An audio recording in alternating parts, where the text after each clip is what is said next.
राम की राज्याभिषेक की तैयारी।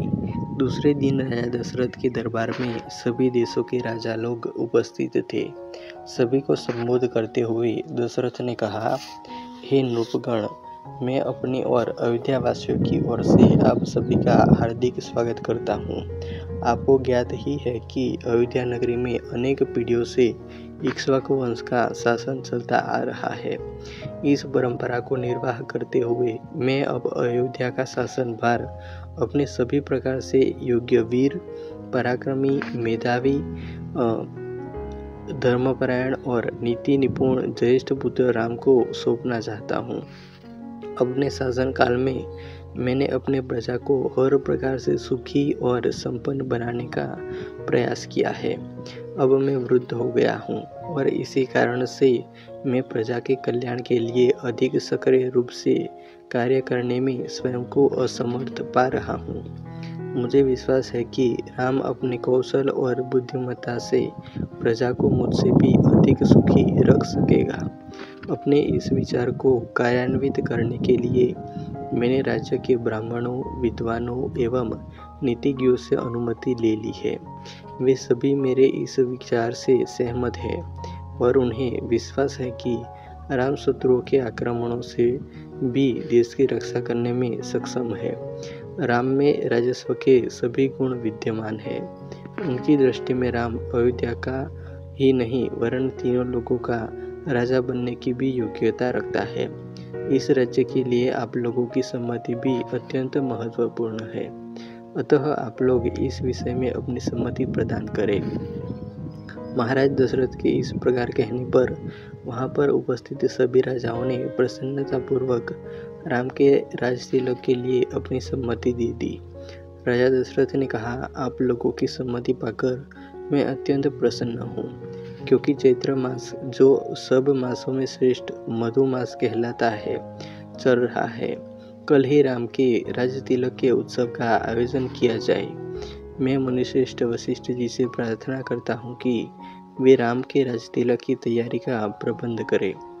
राजा राम की प्रार्थना को स्वीकार करके राजगुरु वशिष्ठ ने संबंधित अधिकारियों को आज्ञा दी कि यथाशीघ्र स्वर्ण, रजत, उज्ज्वल माणिक्य सुगंधित औषधियों, स्फीत सुगंधित मालाओं, लाजा, घृत, मधु, उत्तम वस्त्रादि एकत्रित करने का प्रबंध करे। चतुरंगणी सेना को सुसज्जित रहने का आदेश दे। स्वर्ण हौदों से सजे हुए हाथियों, श्वेत चंवरों, सूर्य का प्रतीक अंकित ध्वजाओं और परंपरा से चले आने वाले श्वेत निर्मल छत्र, स्वर्ण निर्मित 100 घोड़े, स्वर्ण मंडित सिंगों वाले सांड, सिंह की अक्षुण त्वचा आदि का शीघ्र प्रबंध करे। सुसज्जित वेदी का निर्माण करे। इस प्रकार अन्य और जितने भी आवश्यक निर्देश थे उन्होंने संबंधित अधिकारी को दे दिए। इसके पश्चात राजा दशरथ ने प्रधानमंत्री सुमंत से राम को शीघ्र लाने के लिए कहा। महाराज की आज्ञा के अनुसार सुमंत रामचंद्र जी को रथ में अपने साथ बिठाकर लाए। अत्यंत श्रद्धा के साथ राम ने पिता को प्रणाम किया और उपस्थित जनों का यथोचित अभिवादन किया।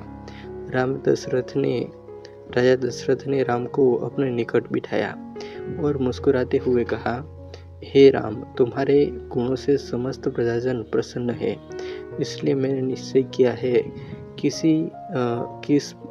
मैं कल तुम्हारा राजतिलक कर दूंगा। इस विषय में मैंने ब्राह्मण, मंत्रियों, विद्वानों एवं समस्त राजा महाराजाओं की भी सम्मति प्राप्त कर लिया है। इस अवसर पर मैं तुम्हें अपने अनुभव से प्राप्त कुछ सीख देना चाहता हूँ। सबसे पहली बात तो यह है कि तुम कभी विनयशीलता का त्याग मत करना। इंद्रियों को सदा अपने वश में रखना। अपने मंत्रियों के हृदय में उठने वाले विचारों का प्रत्यक्ष रूप से जानने और समझने का प्रयास करना।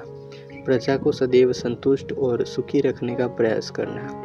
यदि मेरी कही इन बातों का तुम अनुसरण करोगे तो तुम सब प्रकार की विपत्तियों से सुरक्षित रहोगे और लोकप्रियता अर्जित करते हुए निष्कंटक राजकाल चला सकोगे।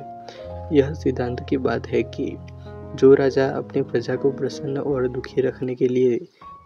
सुखी रखने के लिए सदैव प्रयत्नशील रहता है, उसका संसार में कोई शत्रु नहीं होता।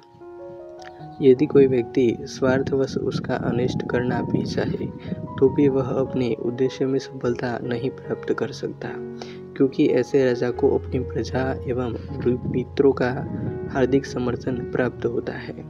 पिता से यह उपयोगी शिक्षा प्राप्त करके राम ने स्वयं को धन्य माना और उन्होंने अपने पिता को आश्वासन दिया कि वे अक्सर इन बातों का पालन करेंगे।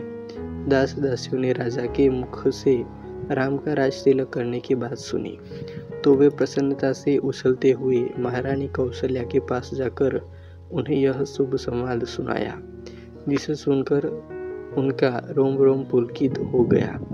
इस शुभ समाचार के सुनाने वालों को उन्होंने बहुत सा स्वर्ण वस्त्राभूषण देकर मालामाल कर दिया। कहानी अच्छी लगी हो तो ऐसे ही और कहानियों के लिए वीडियो को लाइक, कमेंट और शेयर कर दीजिएगा और चैनल को अभी तक सब्सक्राइब नहीं किया हो तो सब्सक्राइब कर लेना। मिलते हैं और एक वीडियो में। जय हिंद, वंदे मातरम।